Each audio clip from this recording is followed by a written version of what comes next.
Feliz encontro, minha tábua.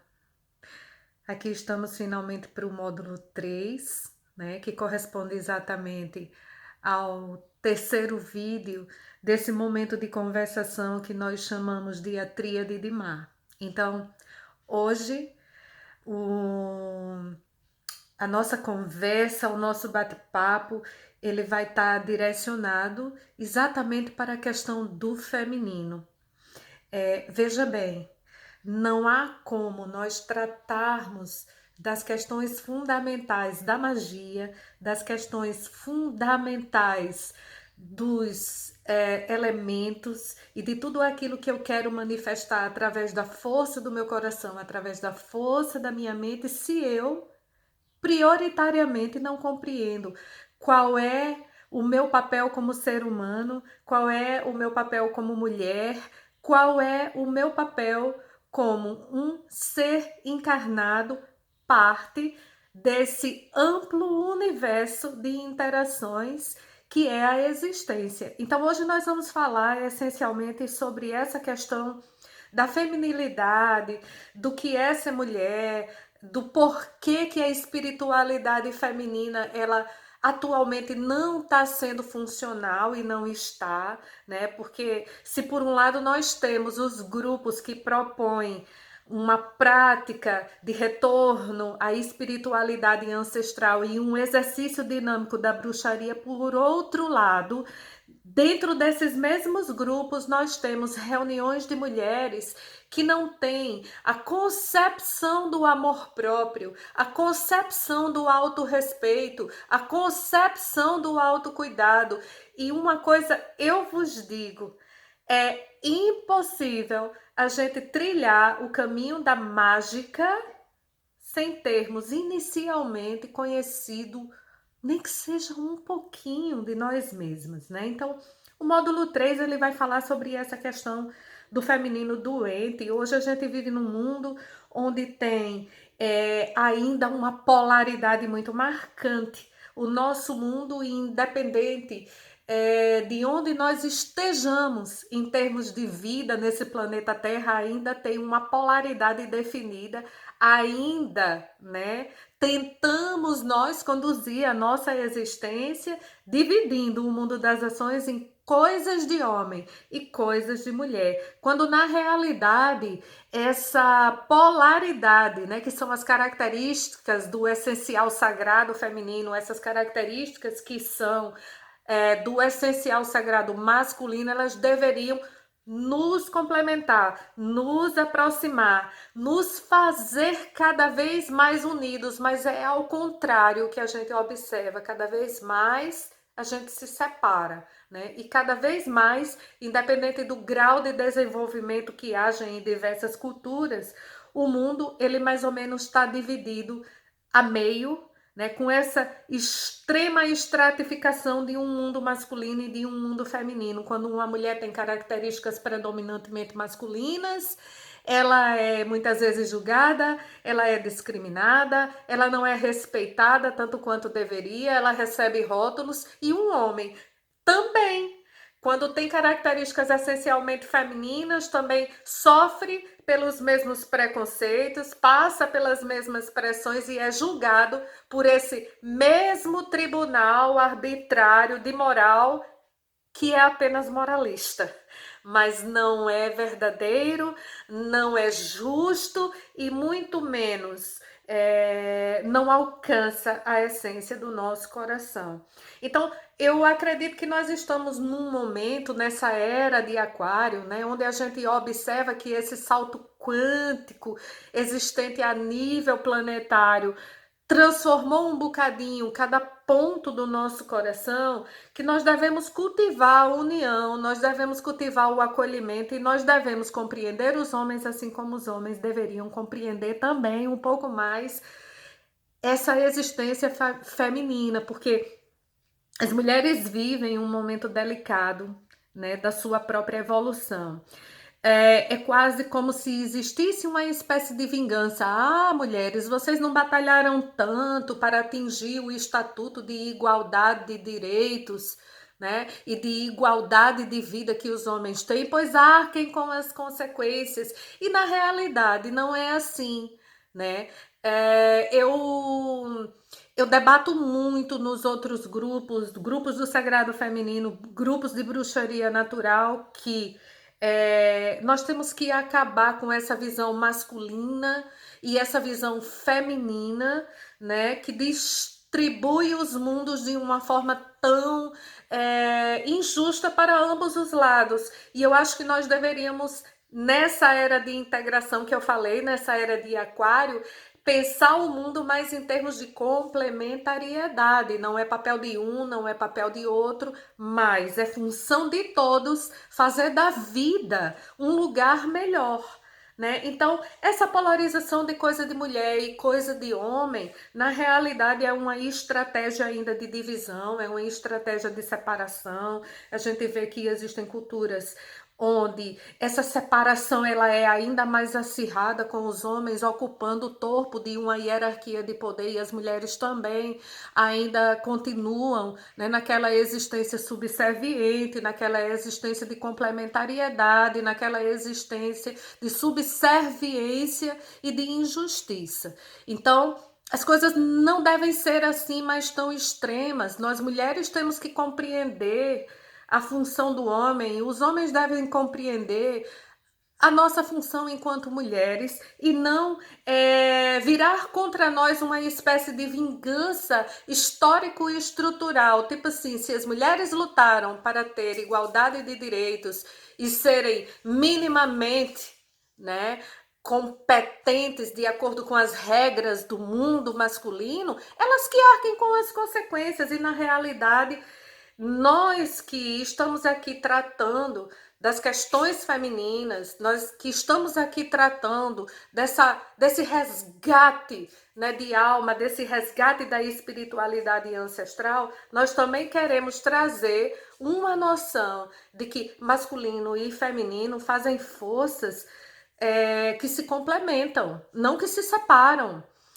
Há que haver igualdade, há que haver respeito, há que haver colaboração, há que haver ternura e não julgamento, né? Então, esse é o primeiro ponto, quase que uma fina peneira, onde a maioria das mulheres que interagem comigo e que interagem com outras pessoas que estão dentro dos círculos de cura, né, apresentam como resistência inicial, que é essa ausência de empatia masculina. Mas, por outro lado, nós também temos um grupo de mulheres, né, que decidiram se posicionar na vida com uma postura de extrema competição, com uma postura de extremo revanchismo.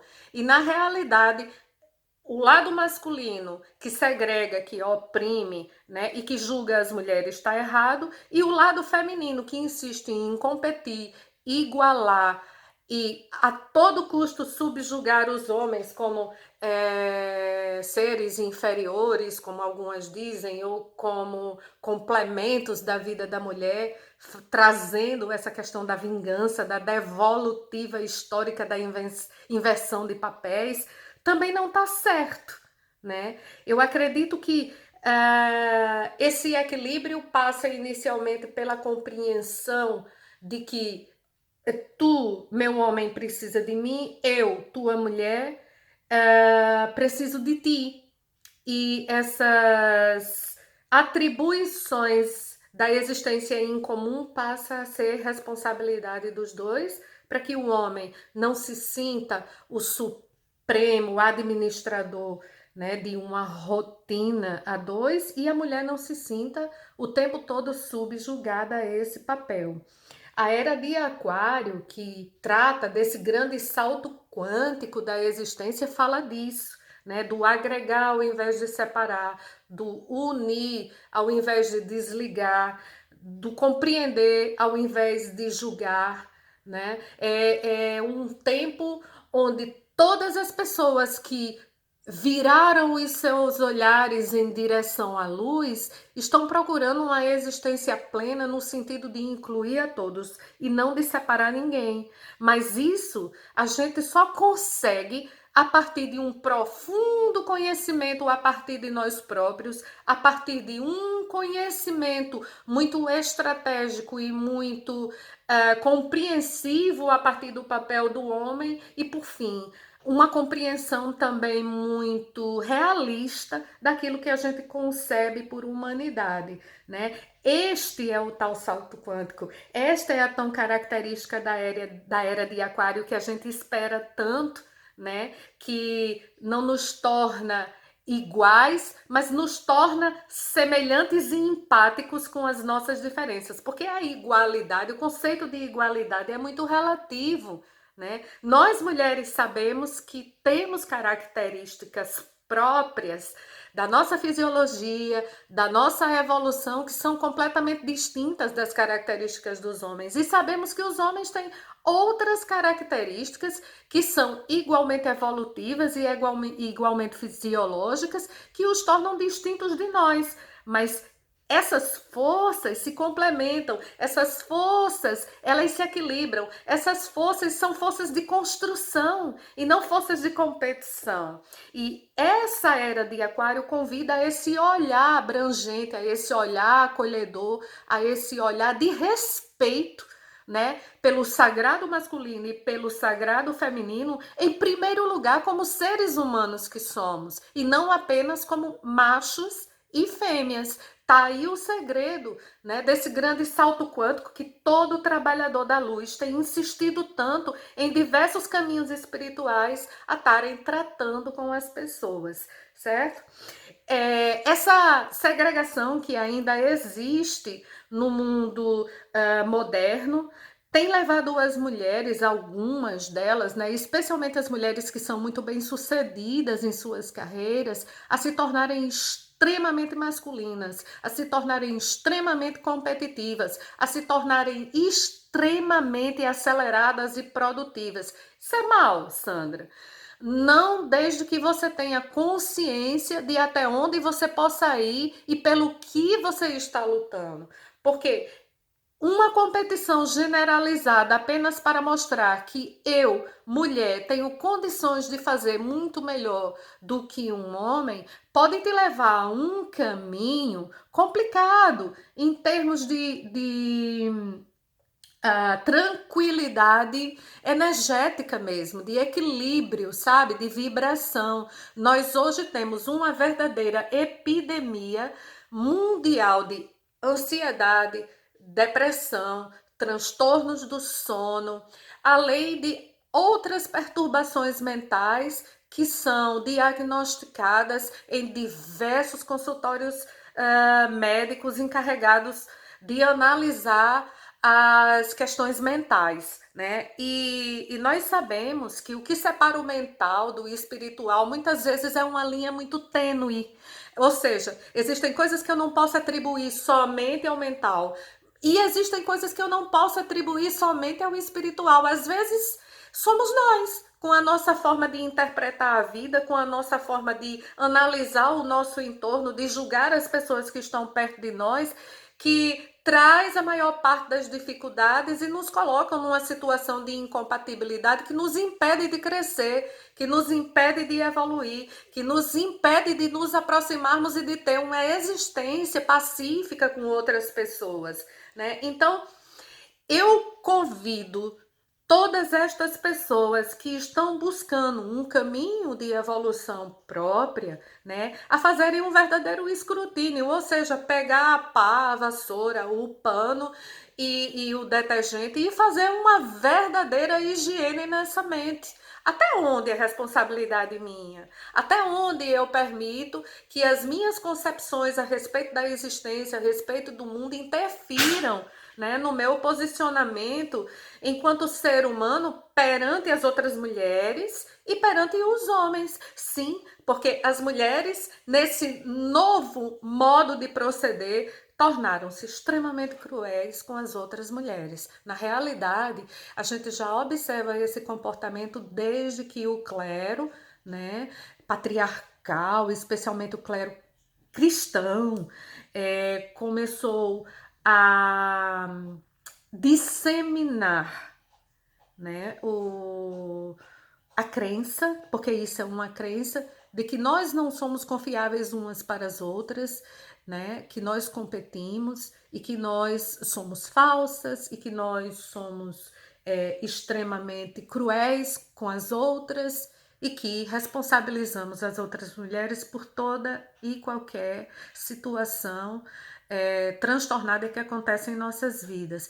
Nós temos que modificar esse padrão de pensamento, ultrapassar mais este paradigma, porque assim, mulheres são como todos os seres humanos, são uma consequência do mundo que as formaram.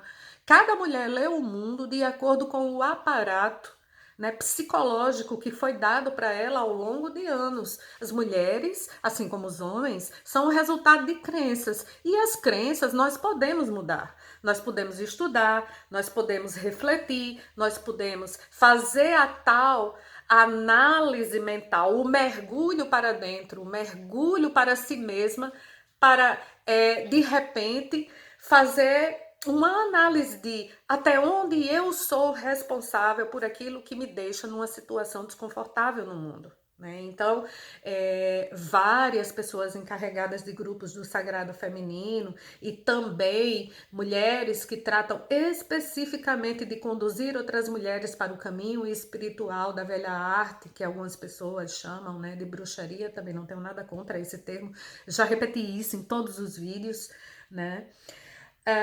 Elas tentam conduzir as mulheres a essa reflexão, tentam conduzir as mulheres a fazer esse tal salto para dentro do próprio coração, esse salto para dentro da sua própria estrutura mental, para que elas também assumam a responsabilidade pelos seus atos, para que elas também tenham consciência de que existe uma parte do comportamento delas que atrai ou que mantém determinados padrões que tornam a vida dela difícil em muitos aspectos, né? Então, este é um ponto que a gente tem que analisar com toda sinceridade, com toda honestidade e, acima de qualquer coisa, com muita humildade mesmo humana, de me assumir como sujeito também daquilo que eu atraio para dentro do meu círculo de existência, né?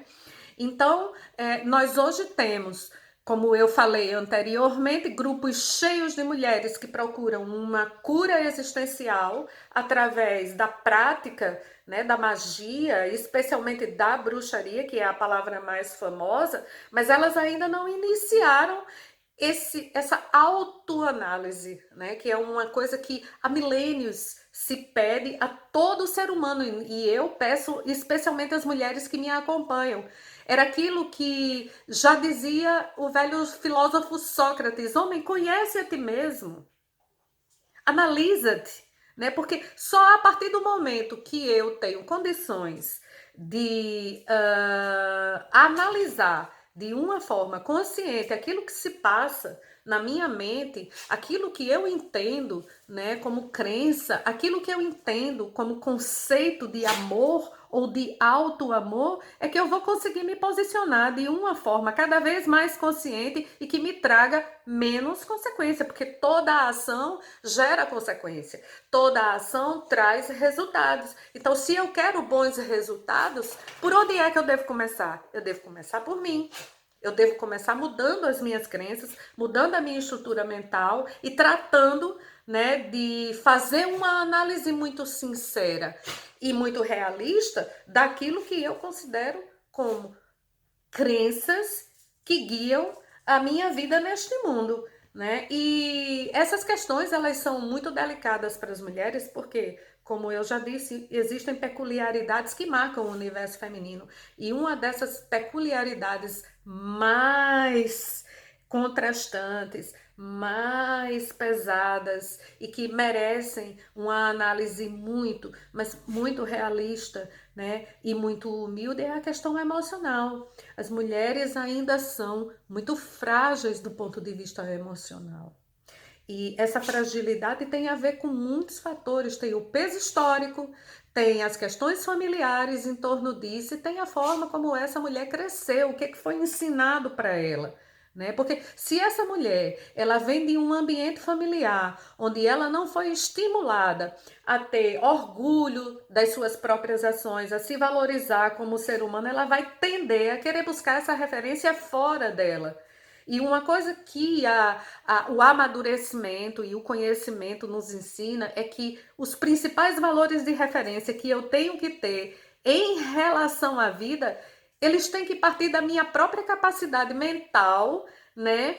E da minha habilidade de ler o mundo ao meu redor. Mas para isto, eu tenho que fazer essa autoanálise consciente. Eu tenho que olhar para mim, eu tenho que ter consciência daquilo que eu construo com a minha fantasia, com a minha carência, com a minha necessidade, com o meu medo de solidão.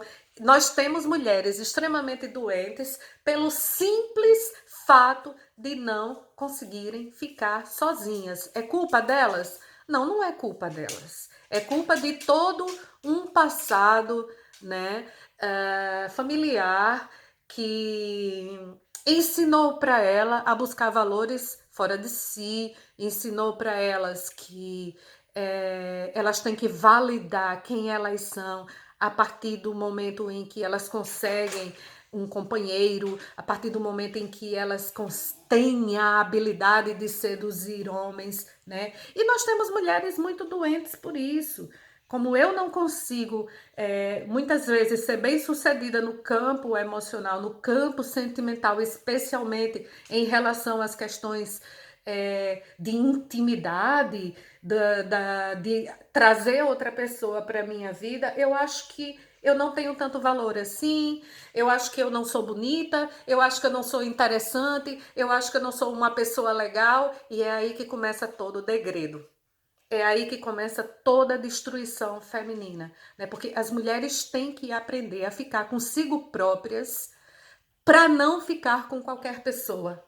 Esse é o maior ato de autovalorização que eu, como mulher, posso praticar, né? Porque eu tenho que saber o que é que separa o que é solidão de liberdade, né? O que é atração ou livramento, o que é ficar comigo ao invés de ficar com qualquer pessoa só para não dizer que eu tô sozinha, para dar satisfações a um mundo que na realidade muitas vezes não vai me dar suporte emocional se essa pessoa não for aquilo que eu espero. Eu conheço várias mulheres que estão presas dentro de uma estrutura sentimental extremamente caótica, extremamente confusa, extremamente desvalorizante, pelo fato delas não conseguirem ficar com elas mesmas, né?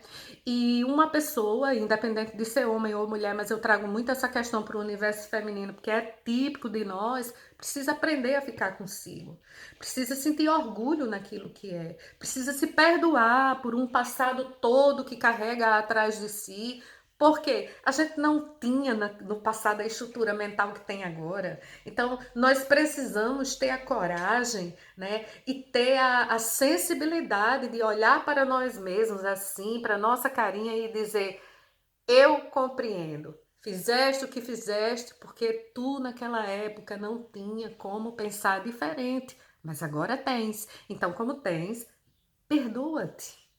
É o primeiro passo. Olha para ti, perdoa a si mesmo. Esse é o primeiro grande exercício de cura. Aprende a ficar contigo. É interessante demais quando uma pessoa chega a um nível da autoconvivência que ela diz assim: eu prefiro estar aqui quieta no meu canto, em paz, vivendo bem, do que ter ao meu lado uma pessoa que só tira, mas não me acrescenta, né? Porque, repare bem, existem determinadas situações onde nós amamos demais. Isso é um tema amplamente debatido nos círculos de apoio feminino, e especialmente das mulheres que têm uma inclinação a desenvolverem relacionamentos com homens abusivos, com homens que não têm consideração, com homens muitas vezes até violentos, e elas continuam com eles, né? Quando a gente vai analisar o referencial de construção emocional de uma mulher dessa, A gente vai ver que essas mulheres cometeram o erro de confundir sexo com afeto, né? E valorização com companhia. A valorização não tem absolutamente nada a ver com o fato de você ter ou não um companheiro ou companheira, mas tem a ver com o fato de você estar em paz, ao saber que se você está sozinha naquele momento, talvez isso seja o que o universo vibracional está trazendo para os teus passos evolutivos do agora. Aproveita, cuida de ti. Amplia as capacidades dessa mente, aprende, estuda. Isso é fazer automagia, tá entendendo? E depois tem aquelas outras mulheres que acham que é uma missão delas, enquanto fêmeas, recuperar aquele homem degradado, aquele homem exagerado, aquele homem abusivo, né? E salvar a ele através da força do amor. A gente tem inclusive histórias, né, que a gente escuta desde criancinha sobre essa questão da mulher que salva o homem, a bela e a fera, né? A princesa que transformou o sapo num belo príncipe com o seu beijo. Existem muitos outros contos de fadas que tratam dessa questão. E as mulheres foram, através de vários momentos históricos, ensinadas a ser a equilibradora do ambiente familiar, salvadora do homem. O homem pode se dar o direito de ser absolutamente quem ele quiser, porque quando chegar o momento dele construir um lar, uma família, ele vai escolher aquilo que a sociedade chama de uma boa mulher, e essa boa mulher vai estar ali para apoiá-lo cada vez que ele puser o pé fora do caminho. Eu conheço mulheres, algumas inclusive próximas ao meu círculo de amizade, que são verdadeiras clínicas de reabilitação masculina. São mulheres que estão extremamente distraídas de si mesmo, tentando dar estima e conforto emocional a um homem que só tira delas, né? Agora, essa decisão de cuidar de si ou de largar um relacionamento que não é adequado para ti, sob diversos pontos de vista, é uma decisão que cabe a cada uma. E se a mulher tiver, Sandra, doente ou envolvida ao ponto de não conseguir se libertar disto, é importante que ela saiba que existem caminhos de apoio, que existem livros que ensinam e que cada uma vai levar o tempo que for necessário num ciclo, né, de dor, de sofrimento e de repetição, é por isso que se chama ciclo, até compreender que não é merecedora disso, né? Porque nós também temos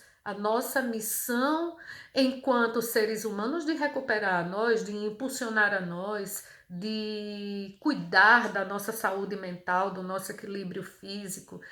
Na verdade, a nossa vida não deve ser dedicada, né, ao trabalho de recuperar um homem muitas vezes irrecuperável. E eu conheço mulheres que passaram muitos anos nessa situação até ganharem a convicção de que perderam tempo. E não existe nada mais destruidor para uma mulher do que ela olhar para trás e dizer: eu perdi tanto tempo, quando eu poderia dedicar esses anos todos a mim, ao meu crescimento financeiro, ao meu crescimento emocional, ao meu crescimento espiritual. Dito assim parece fácil. Nós sabemos que não é. Nós somos mulheres também e nós já tivemos ao longo da nossa vida a nossa cota de análise com experiências reais. Eu tive, vocês que estão me ouvindo também tiveram, né? O que nos diferencia é o tempo que nós ficamos dentro dessas experiências. Então, lembre-se de uma coisa: toda vez que amar é sofrer, toda vez que amar é desistir, toda vez que amar envolve um sacrifício da minha parte, nós estamos amando demais. Estamos amando demais e com certeza não estamos amando a nós, estamos amando outra pessoa, né? Nomeadamente homens, né? que entram na nossa vida com a finalidade de nos ensinar como é que nós olhamos para o sofrimento. Se nós olhamos para o sofrimento com ares de essa situação está tentando me ensinar alguma coisa, ou com ares de resignação. É isso que o destino reservou para mim. Ok, eu vou fazer o meu melhor dentro dessa situação e daqui não vou sair porque é o que eu mereço ou é o que eu atraí. Não, as crenças foram feitas, como eu disse, para serem superadas. Analisa, põe o pé na vida, trata de ti, né? Então, essas coisas, elas só são revertidas com a prática da aprendizagem. E o que é que isso tudo tem a ver com espiritualidade? E assim, tu tens de ter um universo mental, um universo estrutural e um universo espiritual operando em sintonia para que essa espiritualidade desabroche, esses teus caminhos sensitivos se abram, tu consigas de fato fazer magia. Né? Eu já falei isso em diversos textos na Távola, né? Embora a gente ainda tenha uma parcela significativa de mulheres que estão dentro dos grupos de bruxaria para ler feitiços publicados por pessoas que muitas vezes nem sequer fizeram aquilo. Hoje, com as redes sociais, todo mundo pode dizer qualquer coisa. Não há do outro lado uma pessoa que diga assim: ah, não, isso é uma ilusão e o que você está falando para as pessoas não vai levar a lugar nenhum. Eu conheço os grupos, eu fui expulsa da maioria deles, é verdade. Porque na hora que eu, às vezes, tento levar a minha visão de bruxaria para uma mulher ou para uma administradora de grupo, eu sou imediatamente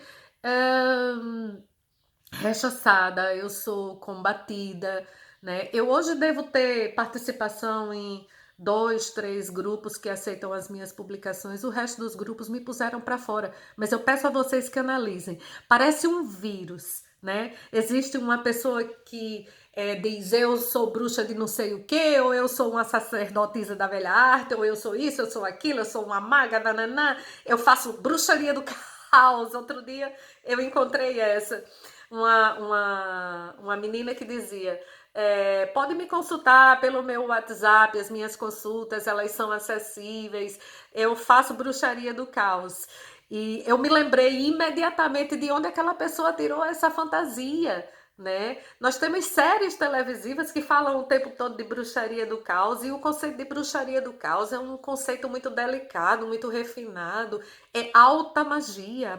A bruxaria do caos, ela existe, né? Mas ela exige do praticante e do participante um conhecimento plural e um domínio, né? Que é uma coisa que a pessoa leva muito tempo para aprender. E a bruxaria do caos, na maioria das vezes, ela trata, né, de um caminho espiritual